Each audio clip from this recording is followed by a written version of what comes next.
ROKU stock analysis and price predictions for next week. Super interesting, easy to buy. I'm breaking all this down in this brief short 1-minute video.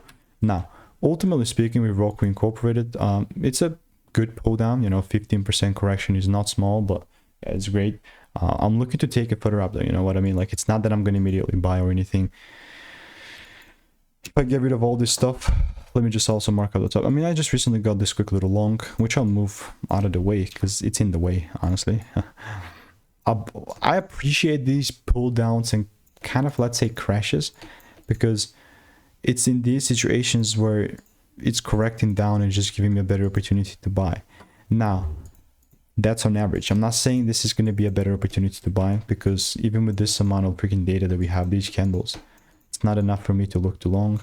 So what I hope I see is just a solid double break, right? If that happens, then that's Gucci. And me randomly buying is just not going to be happening on the other hand. So this is my confirmation here. All I'm doing in the meantime is I'm just waiting for rules to be met.